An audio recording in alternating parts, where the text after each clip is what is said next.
Tasavvur qiling, bir kuni siz uyg'onasiz va tanangiz asta-sekin toshga aylanayotganini bilib qolasiz. Yoki siz oynaga qaraysiz, lekin miyangiz sizga siz allaqachon o'lgansiz deb aytadi. Bu fantastika emas, bu haqiqiy kasalliklar. Dunyoda shunday kasalliklar borki, ularni hatto eng tajribali shifokorlar ham kamdan kam ko'rishadi. Bugun siz tibbiyotdagi eng noyob, eng g'alati 4 ta kasallik haqida bilib olasiz.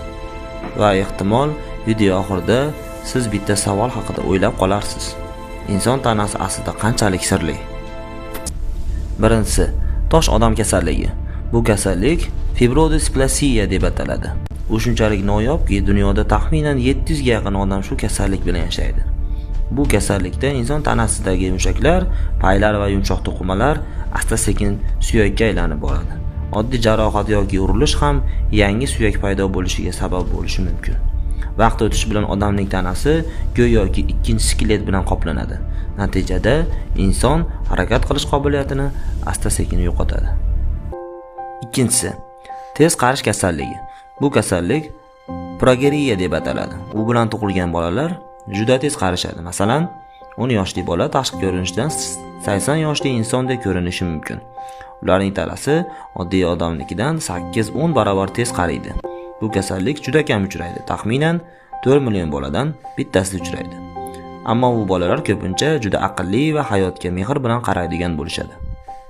Uchinchisi, o'zini o'lgan deb o'ylash kasalligi. Bu kasallik Cotard sindromi deb ataladi. Bu juda g'alati psixologik holat. Bemorlar o'zlarini o'lik deb hisoblashadi. Ba'zilar hatto shunday deydi: "Men allaqachon o'lib bo'lganman, yuragim urmayapti."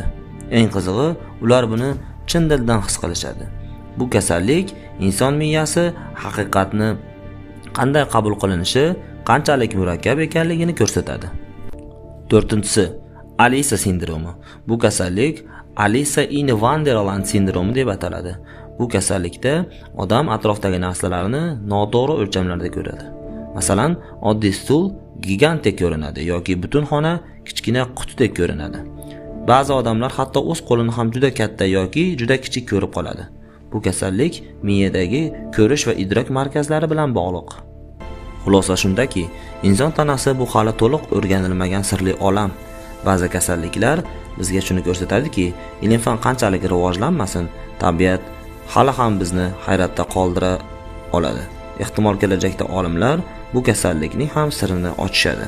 Ammo hozircha bitta savol ochiq qolmoqda. Inson tanasi haqidagi eng katta sirlar hali oldindami? Fikrlarni izohlarda qoldiring.